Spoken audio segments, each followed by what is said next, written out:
Good morning. Good morning. Woohoo! We're small but mighty today. Welcome to the First Universalist Society in Franklin. I'm Louise Marcoux, a member of the Worship Committee, and I'm glad that we're together. As we gather this morning, I hope you find peace, connection, encouragement, and inspiration. Wherever you have been this week, whether your heart is light or heavy, whoever you are, whoever you love, be present and welcome. If you are visiting with us this morning, I don't know, we're especially glad you're here. Welcome. If you're online visiting us this morning, please take a moment to sign our guest book in the foyer or the virtual guest book online. You'll find the link in the chat. Please gather after service for snacks and coffee in the Fellowship Cafe or stay for a while on Zoom. Our worship this morning will be led by the co-chairs of the Worship Committee, Mary Potts-Dennis and myself, Louise Marcoux. Mary Dennis is a 5-year member of FUSF, having moved to Franklin in 2018 from Grafton with her husband, Peter. They've been married almost 39 years and have 2 grown daughters, Hillary and Sophie. Mary is co-chair of the Worship Committee and sings in the choir. She is a professional photographer and actor and has marched on Washington twice for women's rights. I've been a Unitarian Universalist for 30 years and served as Director of Religious Education at the Unitarian Church of Sharon for 16 years.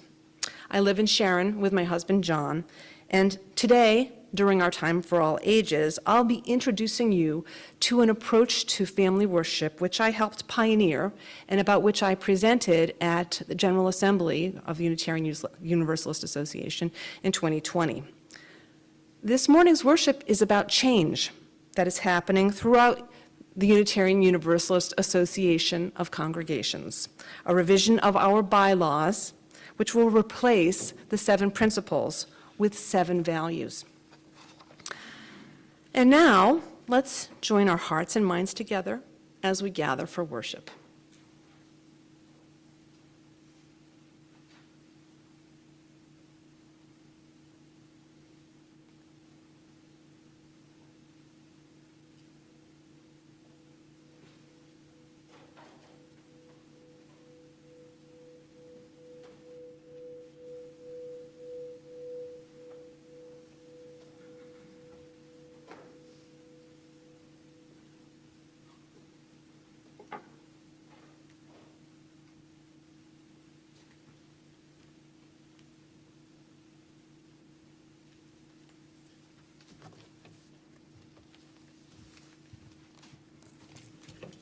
Good morning. Thank you for that welcome and introduction, Louise. We gather together today in the spirit of change, knowing that we are capable of transformation and believing we are on a journey together, rooted in love. Please rise as you are able and join me in singing our first hymn, number 1008, and you'll find it in your teal hymnal, and it will be a familiar one, I think.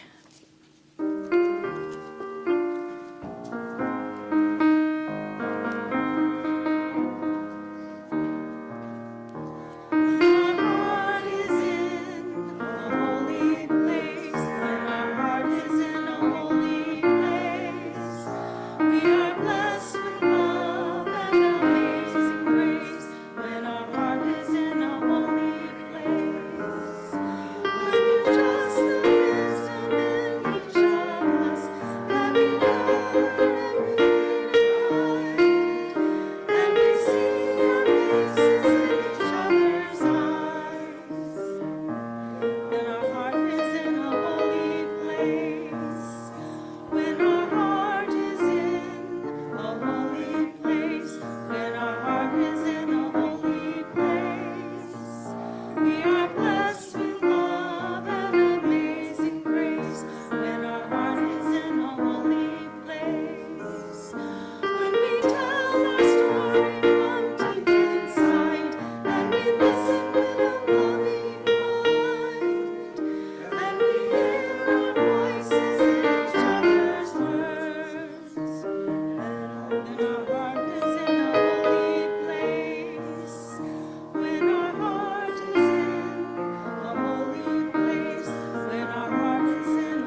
each Sunday morning, we share a centering ritual with Unitarian Universalists around the world, the lighting of a chalice.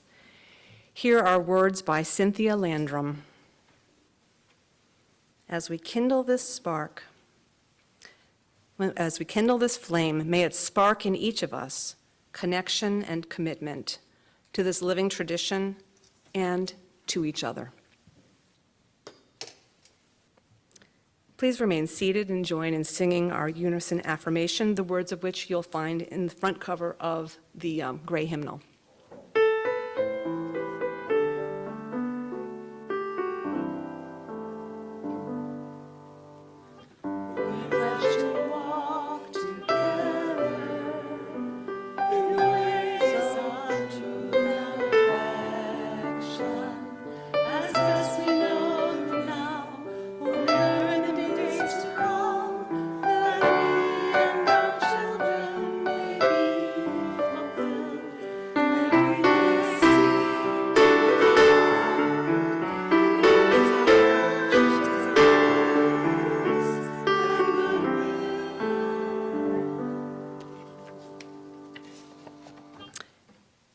Now, we're going to do Time for All Ages this morning a little differently.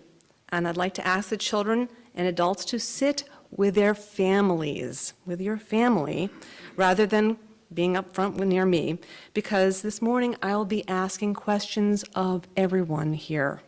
And so that everyone can hear your good ideas, I'll be bringing the microphone to you. At one point this morning, I'll ask you to discuss a question with the people next to you in the sanctuary, which is ideally your family or people that you know a little bit, or your next door neighbor in the sanctuary. It can be anybody. And this process is called highly interactive congregational worship, and we'll be trying it out this morning. So yes, I am starting out by changing something that we do. And that seems fitting because today our worship service is about changes happening in Unitarian Universalism. Now, some people like change, and some people really don't like change.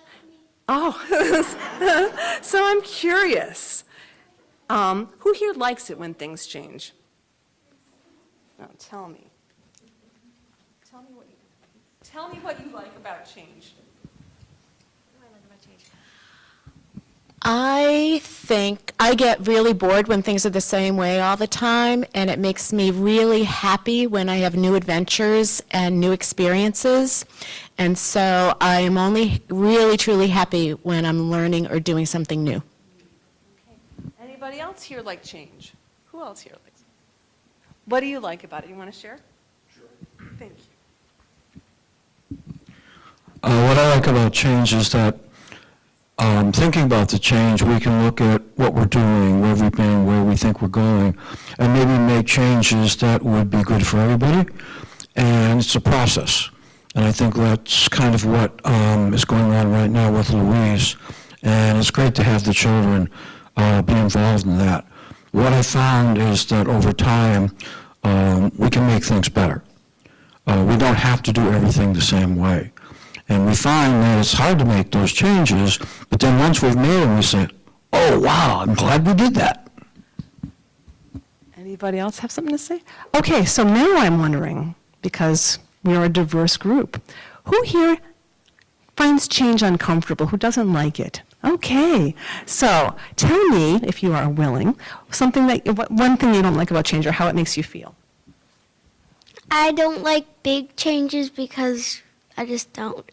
I don't like big changes either because then you might miss what you used to have.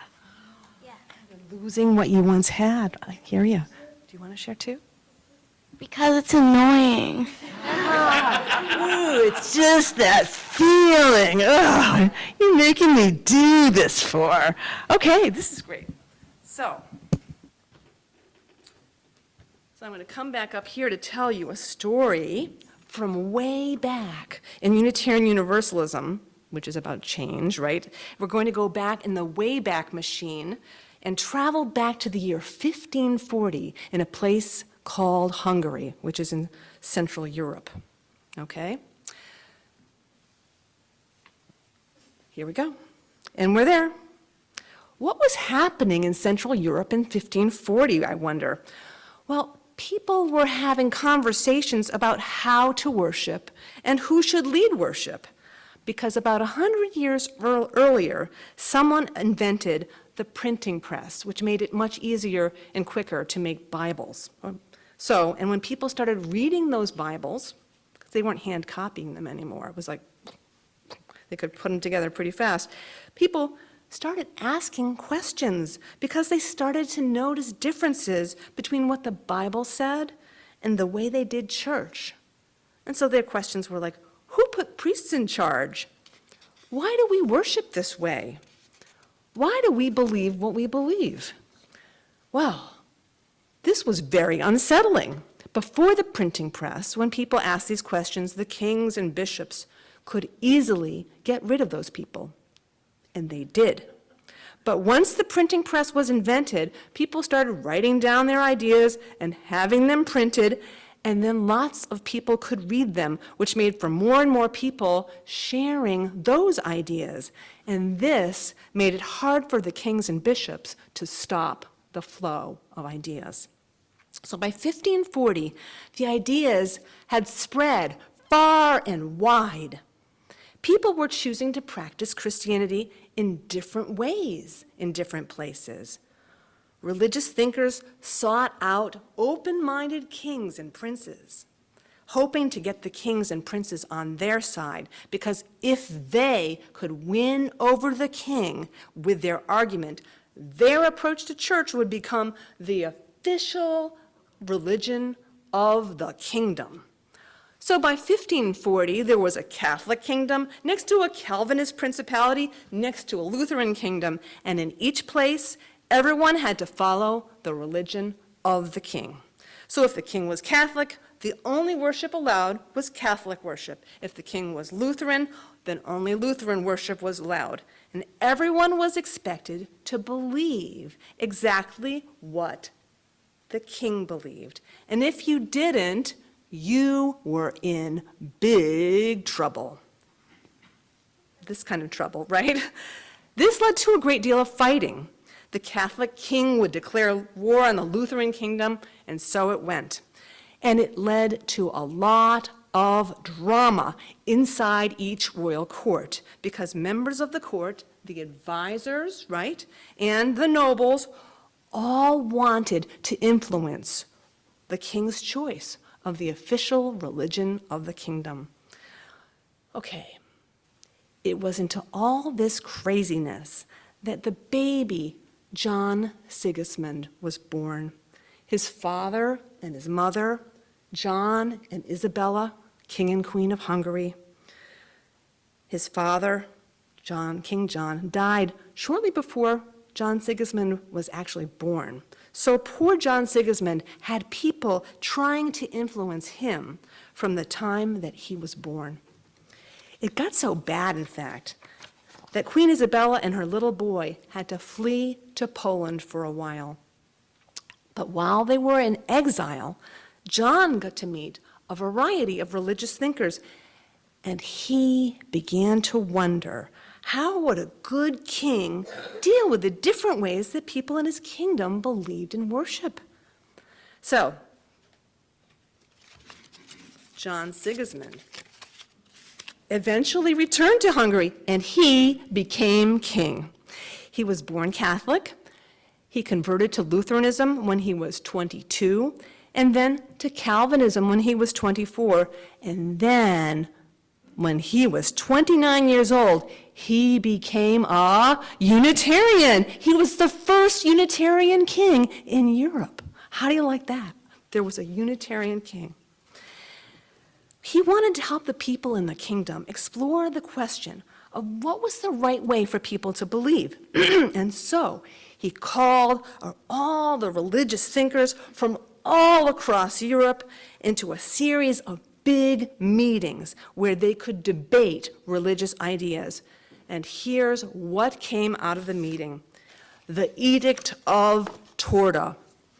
Our Royal Majesty, as he has decided at the previous debates within his country about I'll spare you the thing. But here's what he ordered, okay? King John Sigismund ordered the people of Hungary to follow their own faith. What was in here and here, not what he said. So the Edict of Torda said that preachers were allowed to preach what they believed, that congregations got to decide whether or not the preacher's message worked for their community, that no one could hurt someone else because they disagreed with their religious ideas. Obviously, these things were happening, right? As bad things. That no one could threaten to take away someone's job or to put them in prison because they believed differently. So again, these things were happening all over Europe because, John Sigismund said, faith is God's gift. It's a gift. It's a gift, not something that people can make decisions about. So, this was a huge change for the way things had been. No longer did people have to believe and worship as the king believed and worshiped. Suddenly, they had religious freedom. They could choose which kind of preaching was right for them. Now, let's breathe that in for a moment and imagine how that felt. Okay, now, after John's death, things changed again.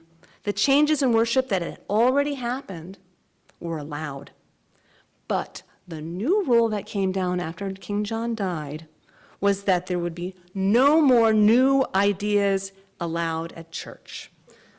Worship and belief were frozen in exactly as they'd been in that moment, okay?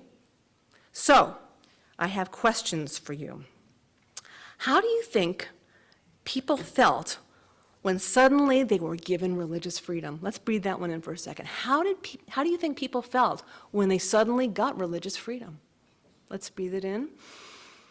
And I'm going to ask, does anyone have a thought? Yes.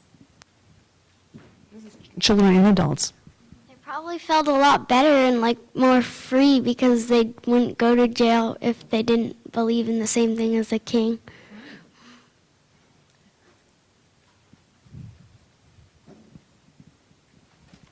They probably felt happy.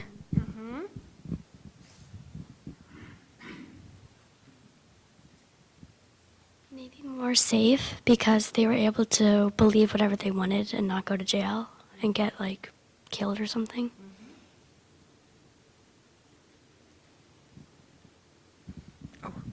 Some people might have been a little scared.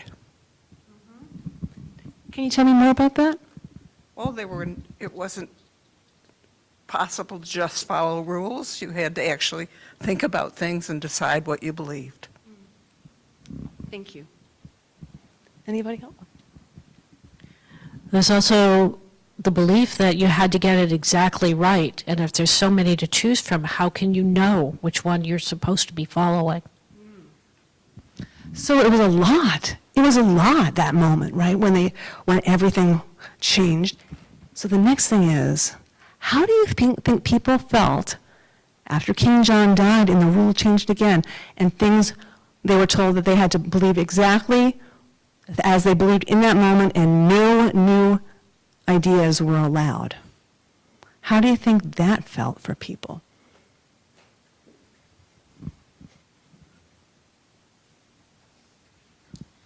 Maybe a little frustrating. Okay. Anybody else?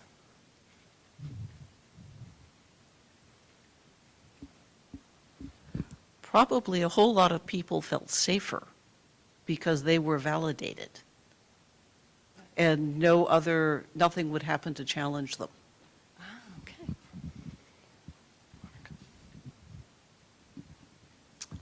I bet there were some people that felt angry that they could no longer grow in their religious views.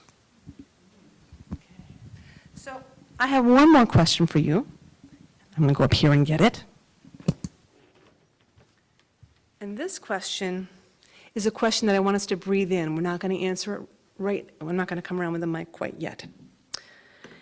Is it possible to freeze what we believe, to freeze it? So to freeze what we believe, what we understand to be holy. so that nothing ever changes? Why or why not? Let's breathe that question in again. Is it possible to freeze what we believe, what we understand of the holy, so that nothing ever changes? Why or why not? And this is a question I want to ask you to turn to the people next to you and have a chat about. So if you're sitting alone, turn around, there's someone behind you or in front of you, and have a chat with them. Okay? And I'll tell you when it's time to stop.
Okay, this is only the very beginning of a conversation that we've had so far.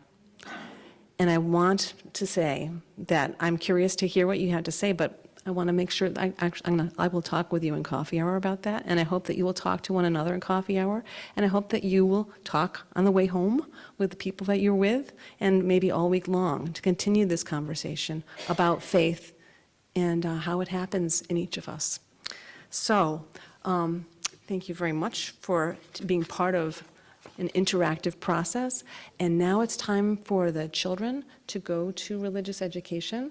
So please, let's all sing our song.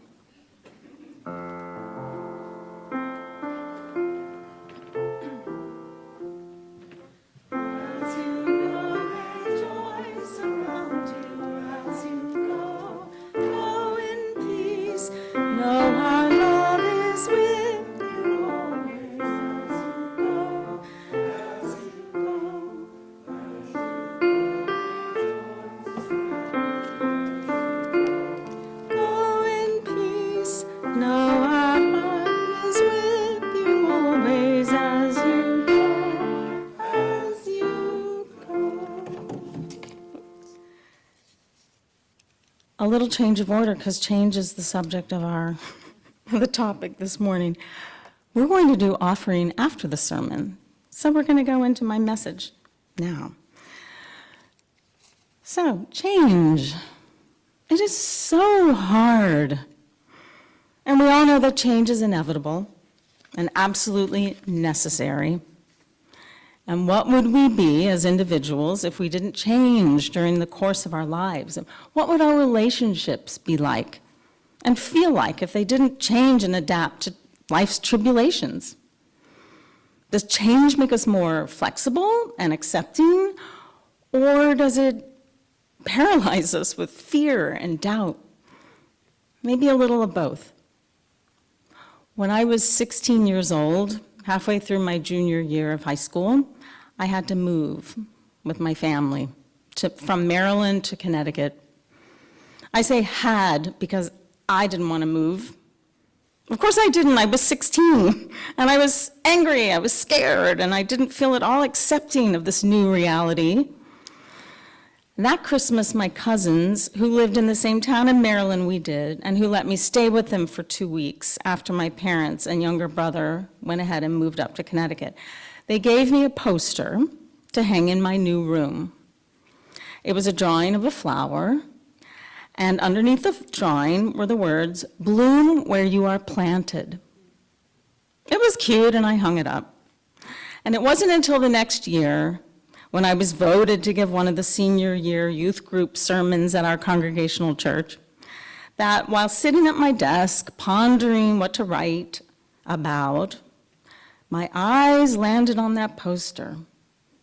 Well, I thought, that's exactly what I've done. I had unexpectedly, to me, bloomed where I had been planted in Connecticut. I wish I still had a copy of that sermon.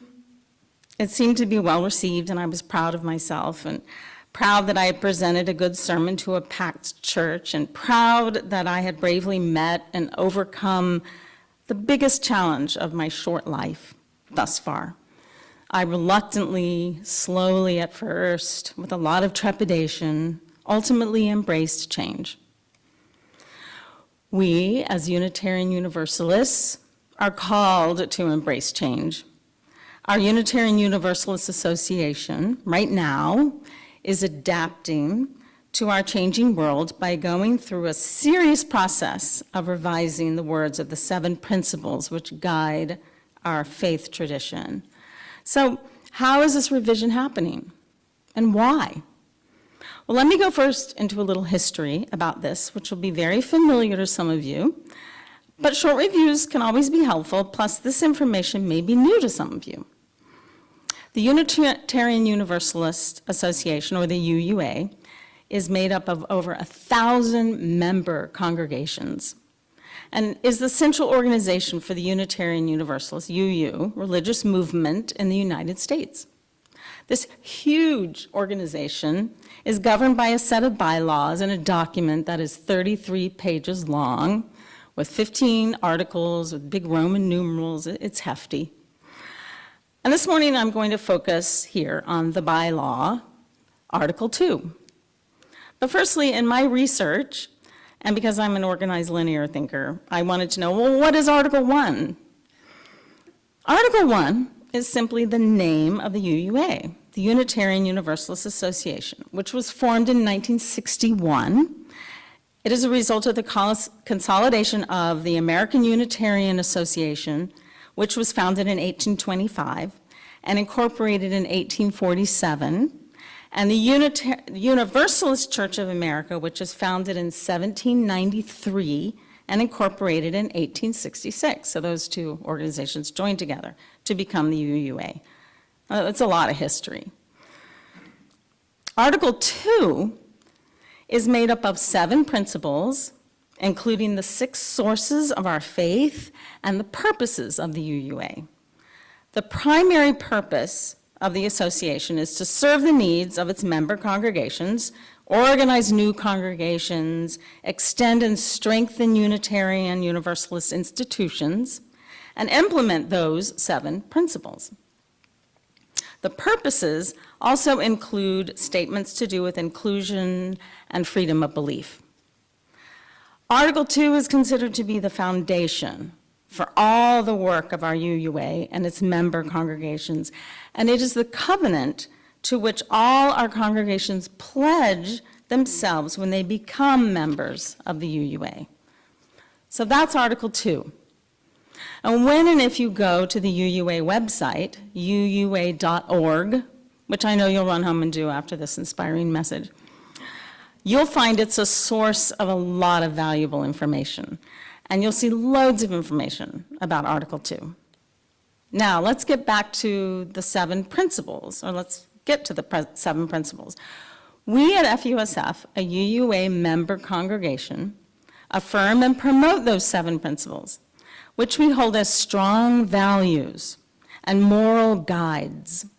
We live out these principles within a living tradition, a changing tradition of wisdom and spirituality drawn from sources as diverse as science, poetry, scripture, and personal experience. We, as UUs, are asked to covenant to affirm and promote these principles. And if we must covenant well, then it is our responsibility to know them well. I see that Mark has gotten his book out, because he knows. So Mark, what does it tell me the first principle? The first principle is the inherent worth and dignity of every person. The inherent worth and dignity of every person. So if you didn't know, in your gray hymnal, it's all right there at your fingertips. It's right in the front. So if you open it up and page 2, past the contents, past the preface, right after Singing the Living Tradition, go to the next page, and you'll see it on the left-hand side, we, the member congregations of the Unitarian Universalist Association, covenant to affirm and promote. So they're there because it's hard for us to, it's a struggle to remember them all and to remember them in order. So here they are. So we can read them together if you like. So the first one, like Mark said, is the inherent worth and dignity of every person, justice, equity, and compassion in human relations. And we can say at the beginning, this is what we believe. We affirm and promote acceptance of one another and encouragement to spiritual growth in our congregations, a free and responsible search for truth and meaning, the right of conscience and the use of the democratic process within our congregations and in society at large, the goal of world community with peace, liberty, and justice for all, respect for the interdependent web of all existence of which we are a part. And the 6 sources are stated underneath the principles in our hymnal. You'll see them there. And they're less well-known, but they affirm our heritages as a faith tradition that guide us. Just one that I'll mention, going down like 4 lines. Words and deeds of prophetic women and men, which challenge us to confront powers and structures of evil with justice, compassion, and the transforming power of love. That's already been adapted to say, words and deeds of prophetic people. So we're taking out the men and women of that. So those are being adapted as well. And on the next page are the purposes of the UUA. So now, if you have a question, you can always go to your hymnal, and it's right there. And everything that help inform and inspire us on our faith journey is right there. And they have served us well for many, many years, but they were last revised in 1987. Oops. I mean, my almost 36-year-old daughter wasn't even born yet. So like I said, we are a living tradition. We must be willing to change as the times require us, like my 16-year-old self. And we here at FUSF have had to change and adapt many times, just recently during COVID, with all the technology that was required to continue worshiping together, and with a new interim minister, and much more. Many positive things have come out of that change. We're growing as a church, and we are still providing Zoom to people at home. It's a new, exciting time. Article 2 holds the language that is at the heart of our tradition and our faith. And since we are a living tradition, that means regularly reviewing and asking ourselves, does Article 2, does the core language reflect who we are now and who we want to be? So in 2017, the General Assembly, the UUA's annual meeting, there was discussion of amending the principles to add an 8th principle addressing racism, which we actually did here at FUSF, and an amended 1st principle addressing non-human life. The 5th principle was also the subject of a report in 2009, which dealt with ways that the General Assembly and other UU gatherings do and don't embody an inclusive democratic process. And the 7th principle has also been the subject of discussions about possible amendments. The UUA was encouraged by many influences to take a look at its bylaws, and it was determined that it was time to do a review and make changes so that we are living into the Unitarian Universalist of the future. Unitarian Universalism that holds us in times of great need and ethical, moral, and spiritual crises. And we are in one of those times now. So how was Article 2 revised? How was it changed? Well, through a lot of work and self-evaluation, strictly defined by the UUA bylaws, starting in 2020, when the Article 2 Study Commission, made up of elected volunteers, convened. And the commission was charged by the UUA board to revise Article 2 to be relevant and powerful, a powerful force for spiritual and moral growth, healing, and justice. It should articulate our core UU theological values, and the commission should root its work in love as a principal guide. Any revision of Article 2 should also be rooted in anti-oppression, anti-racism, and multiculturalism. The new principles and practices should guide us in the transformation of ourselves, our communities, and our faith into active networks of collective care, restoration, and justice. And these principles and purposes should be a living document that challenges UUs to place liberation of all at the center of our lives. And the board also said, as they charged this commission, there's nothing sacred about the number of principles or sources, nor specific wordings, nor in the way Article 2 is even laid out. And they encourage creativity. So in the spring of 2021, the commission began its work. They were a panel, a group of people, volunteers. Over the course of 2 years, the commission engaged in many feedback sessions, videos, surveys, generating a total of 10,925 responses. And it's taken years of hard work, care, and focused effort by the dedicated volunteers to draft a proposal for a new Article 2, which state the faith's principles, purposes, and sources. And of course, FUSF has always been involved in the process by sending elected delegates from FUSF, from our church, to GA each year, either in person or virtually. And finally, this past January, the commission submitted its recommendation for a new Article 2. Yay! So what are the revised principles? There are 7 of them, which are now called values. And here they are. So the UUA has made an image that can hopefully help us remember them better than the other one, the principles. So now these are the values. The image is of a chalice with an overlay of the word love over the flame, with 6 outstretched arms that create a circle around each of the core values and form a 6-petal flower shape. Each arm is a different color, and clockwise they are, starting at the top, interdependence. And I'll just read you the brief description of them. When you go to the Fellowship Cafe for coffee after service, we have a poster board up that actually Louise had created, and you'll see more of the wording about what each of these values is about. So we honor the interdependent web of all existence. With reverence for the great web of life, and with humility, we acknowledge our place in it. We've got equity, which is a red petal. We declare that every person has the right to flourish with inherent dignity and worthiness. Transformation, purple. We adapt to the changing world. Blue, pluralism.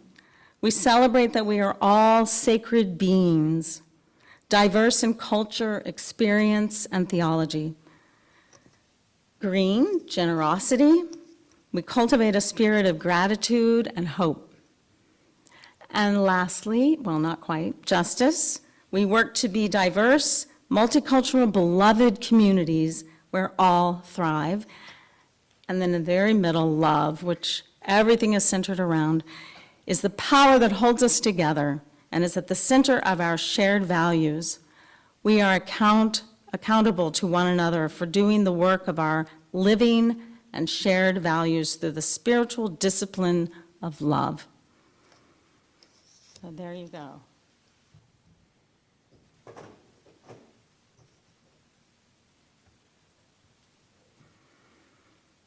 So the 7 principles have been expanded to include commitments and actions. And it's clear that these values articulate what it means to be a UU today. The commission co-chairs, Reverend Cheryl M. Walker and Bob Spirko, were interviewed in a recent UU World magazine. And they said they were encouraged by the overwhelming support the proposal received last June, and they're hoping it passes with even greater support at General Assembly 2024, which is next month in June, and a 2/3 vote is required. Walker is quoted as saying, "After it passes, I hope it has an impact on UUs going forward, on how we know ourselves, how we articulate ourselves to the world." And Spirko, the other co-chair, said, "My hope is that this gives us what we need to meet this moment. While the 7 principles of the current Article 2 will still be there and people will still see them, maybe this new vision can help bring new people in to the faith." The FUSF delegates who will be attending the all-virtual General Assembly and voting on these changes, and we gave them our blessing a couple weeks ago, are Bobby and Dave Gerlitz, sitting right here in the front, Caitlin McDonald, and Steve Clark. And we will be showing the final General Assembly Sunday worship service here in the sanctuary on June 23rd. So mark your calendars. And we hope you can join us for this very special service. Plus, the theme for our FUSF Summer Worship series, which begins June 30th, is the 7 new UU values. And we've had people volunteer to run each service. And each volunteer lay leader has chosen a value that is most relevant in their life to be their worship title. I look forward to hearing their thoughts, and I hope you will attend as many services as you can this summer, too. In that UU World article, Walker also said, "I have one more hope, that in 20 years, some other group does this again. We are not writing a creed. We are not etching in stone. We are writing in pencil. And we hope that in 20 to 30 years, as the world has changed again and there are things we need to say that we did not say this time, that somebody changes it again, so that we are a living tradition, not one that is stagnant. If we are not changing, we are not living. Let us be awake to change, to living, and let's continue to write in pencil and bloom where we are planted. Amen. Blessed be, and let it be so." Now, this is the time in our service where we take a moment to accept the generosity of those gathered. In order to continue the work of FUSF, I invite you to make a contribution this morning when the offering plates are passed. And you may also contribute by going to FUSF.org and clicking on Give. Our offering will now be gratefully received.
Please rise as you are able and join with me in singing our final hymn, which is also being sung this morning by our UU friends at Ferry Beach.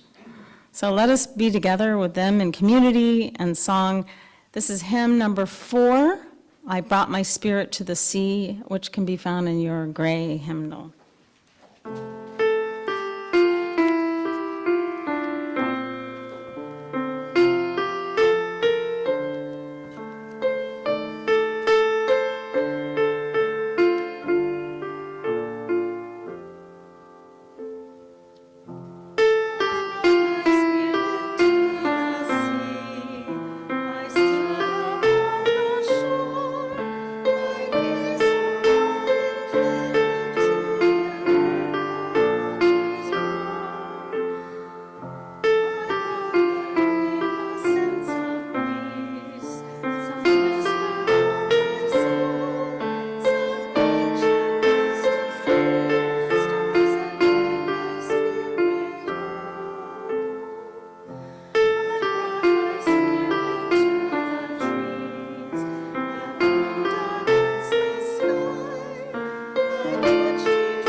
Love, like our new UU value image, is at the center of all we do and believe in. As writer Anne Lamott says, love just won't be pinned down. It is our very atmosphere and lies at the heart of who we are. We are creatures of love. Please join me in singing our farewell song. The words are, carry the flame of peace and love until we meet again.